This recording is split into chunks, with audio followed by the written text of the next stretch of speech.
सियावर रामचंद्र की जय. भरद्वाज मुनी रामचंद्रांच्या दरबारामध्ये विष्णूंनी केलेल्या पराक्रमाची कहाणी रामचंद्रांना सांगतायत. ते म्हणाले, आता बघा, ही ज्योतीने तेजाची आरती प्रकार असतो बरं का. म्हणजे रामाने विचारणं की कसं काय, कमाल झाली, राक्षस कशी काय लंकेतून निघून गेली, काय केला भगवान विष्णूंनी पराक्रम, सांगा जरा. देवालाही आवडतं, देवालाही आवडतं. म्हणजे त्याचं कौतुक कोणीतरी करावं. काय तुम्हाला खरं सांगू, देव अजन्माय अयोनिजाय. बाकी आपण नेहमी म्हणतो ना की पापाचा, अनाचाराचा वाढला, पाप वाढलं की देव जन्माला येतो. आपण ते मोठं वाक्य वापरतो ना नेहमी, संभवामी युगे युगे वाला. तुमच्या रक्षणाकरता देव येतो हे तितकंच खरं आहे. पण अजून एक अडचण आहे देवाची, आणि ते सुख उपभोगायला देव येतो. काय आहे, देवाकडे सगळंच आहे, सगळंच आहे. तोच सगळं करू शकतो. तोच या विश्वाची जननी आहे, तोच या विश्वाचा तारणहार आहे, तोच या विश्वाचा निर्माता आहे.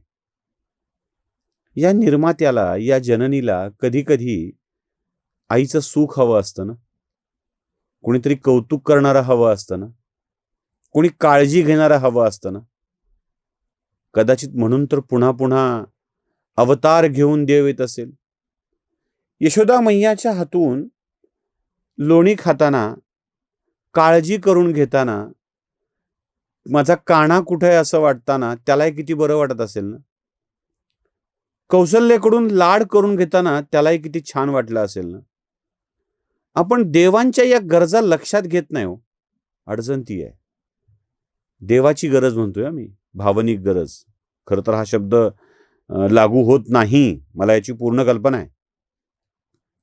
पण जशी देवानं आपली काळजी घ्यावी, दृष्टी पुढे राही ऐसाची तू देवा, जो मी तुझं पाहे पांडुरंगा, असं म्हणावं वाटतं. लाचावले म्हण लाविलेसी गोडी, ते जीवेन सोडी ऐसे झाले, असं म्हणावं वाटतं. पुरवावी अळी मायबापे, असं म्हणावं वाटतं. आणि मायबापाच्या प्रेमाने त्यांनी आपला सांभाळ करावा अशी अपेक्षा असते. त्याला कधी वाटत असेल ना, ऐन उन्हाळ्यात स्नान घालून देवघरात कोंडून ठेवल्यावर देवा थंडी वाजतीये का रे, नेहमीच्या वस्त्रात तुला गुदमरल्यासारखं होत असेल ना, जरा सैलसर कॉटनची वस्त्र घालू का, असं कधी विचारलंय? कडाक्याच्या थंडीत त्याच देवघरात बसलेल्या देवाला, अरे तुला स्वेटर हवंय का, असं कधी विचारलंय? तांब्यात ठेवलेल्या पाण्याने आंघोळ घालताना, देवा त्या पाण्याला वर शेवाळ आलं होतं रे, वास आला का घाण, मी त्यात अत्तर टाकू का, सुगंध टाकू का, असं कधी विचारलंय? त्यालाही कधी कधी लाड करून घ्यावा वाटतो ना त्याचा.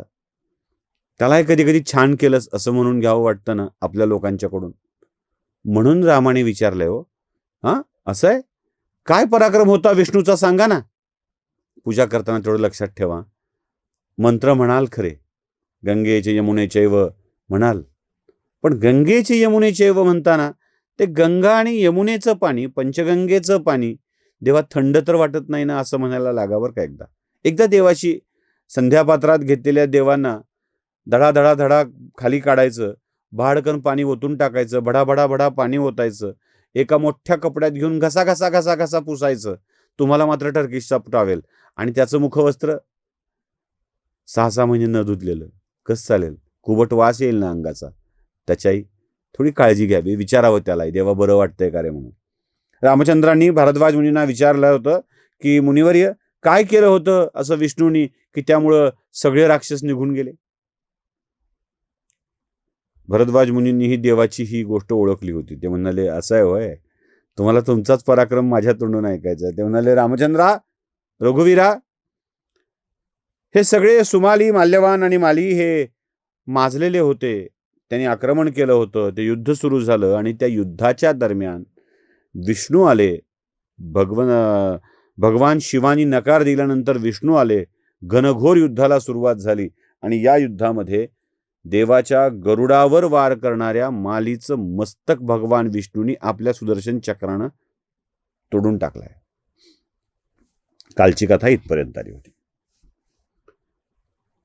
माली गेलाय हे लक्षात आल्यानंतर बाकीच्या सगळ्या राक्षसांचा प्रचंड राग भगवान विष्णूच्या वरती येतो आणि ते आक्रमण करू लागतात. पण आता भगवान विष्णूंनी ठरवलंय की माझ्या गरुडाला मारता काय, बघा बघतोच तुमची. आणि त्यांनी प्रचंड शस्त्रास्त्र राक्षसांवर चालवायला सुरुवात केलेली आहे. एक एक अस्त्र राक्षसांच्या सेनेला ढेर करू लागलाय, संपवू लागलाय. पण तो सुमाली आणि माल्यवानाचा राग भगवान विष्णूच्या वरती वाढू लागलाय. ताकद आली आहे, शक्ती आली आहे. ब्रह्मदेवाकडून वरदान मिळालंय, शंकर पार्वतींच्याकडून वरदान मिळालंय. पण या वरदानासोबत, या शक्तीसोबत विवेक आलेला नाहीये. आणि हा विवेक नाही ना आला की गडबड होते. रामायणातल्या सगळ्याच कथा या विवेकाशी निगडीत जोडून जाऊ का.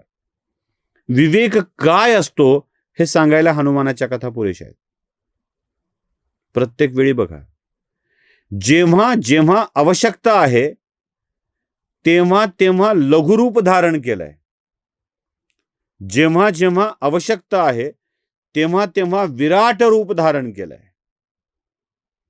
100 योजने सागर उल्लंघण्यासाठी त्या पर्वतावर उभा राहिलेले अवाढव्य हनुमान कितीतरी योजने आपलं शरीरच विस्तारलं होतं. समुद्रावरून जाऊ लागले आणि सुरसा आडवी आली.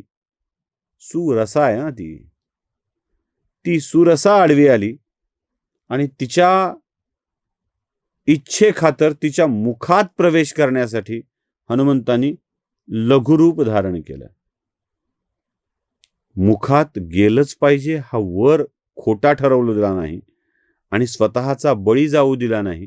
तिचीही इच्छा पूर्ण, आपलंही काम भागलं, हा विवेक हनुमानांच्याकडे होता. प्रसंगोत्पात छोटं झालं पाहिजे, प्रसंगोत्पात मोठं झालं पाहिजे, हे हनुमानाने ओळखलं होतं. लंकेची अधिष्ठात्री देवता तिला कानफटात मारताना मोठं रूप धारण करून कानफटात मारलं, चक्कर येऊन पडली होती. पण जाताना मात्र लघुरूप करून धारण करून गेले होते. हा विवेक आहे. कुठे झालं छोटं झालं पाहिजे हे कळलं पाहिजे. या माल्यवानाला आणि सुमालीला तेच कळत नव्हतं. माली तर गेलाच बिचारा. ते भगवान विष्णूच्या वरची तुटून पडले आणि त्याच्या सैन्याची दानादान उडवून दिली आणि जात जात इशारा दिला की तुम्हालाही मी मारू शकतो, बघा ठरवा काय करायचंय ते. एवढा पराभव, एवढी वाईट अवस्था बघितल्यावर सगळे राक्षस लंका सोडून दिले. सुमाली आणि माल्यवान यानेही युद्धभूमी सोडण्याचा निर्णय घेतला दोघांनी. आणि त्या दोघांनी आणि आपल्या सगळ्या राक्षसांनी लंका सोडून देऊन रसातळ गाठला, पाताळ गाठला आणि ते पाताळात निघून गेले. घाबरून गेले भगवान विष्णूला, घाबरून. हे सगळे गेल्यानंतर लंका आता मोकळी पडली होती. लंकेला कोणीही वाली नव्हता. ब्रह्मदेवानी विश्वकर्म्याद्वारे, इंद्राच्या आदेशाद्वारे निर्मित लंका, म्हणजे आदिती विश्वकर्म्याने इंद्रासाठी केलेली, लोकपालांच्यासाठी केलेली ती लंका राक्षसांना दिली. भगवान विष्णूंनी राक्षसांना पराभूत करून त्यांना पाताळात धाडलं. या पराभवाच्या नंतर हीच लंका आपण मागे बघितलेल्या कथेप्रमाणे लोकपालाचं वरदान मिळाल्यावर वैश्रवणाला मिळाली. ती वैश्रवणाकडून पुन्हा रावणाच्याकडे कशी आली याची ही कथा रंजक आहे, ती बघितली पाहिजे. ती पुढच्या भागात आपण बघणारच आहोत. पण तत्पूर्वी मला जाता जाता एक गोष्ट सांगायची आहे. ती गोष्ट अशी की हे आपण लक्षात ठेवलं पाहिजे, माजलेल्या दैत्यांना, मस्ताडलेल्या दैत्यांना, आता दैत्य कुणी वर्णांच्या मध्ये घेऊ नयेत, त्यांची उत्पत्ती कशी झाली आहे हे मी तुम्हाला सांगितलेलं आहे. जेव्हा ते पृथ्वी तलावरती आपला उन्माद दाखवू लागतात, तेव्हा ते रसातळात जातात. शक्तीचा गैरवापर, क्षमतेचा गैरवापर, उधळपट्टी सुरू केली की राज्य रसातळाला जातं. हे दाखवलेलं हे दुसरं उदाहरण आहे. पहिलं उदाहरण वामनाचं आहे, बळीचं आहे. विनाकारण दान देण्याची सवय लागली. राज्याचं धन राजा उधळू लागला की राज्य रसातळाला जातं. हे भगवान विष्णूने त्यावेळेला पण सांगितलं होतं आणि आताही सांगितलंय. आता राक्षसाचं राज्य रसातळाला गेलेलं आहे आणि पुन्हा एकदा रावण हेच राज्य परत मिळवतो. ते कसं बघूया पुढच्या भागात.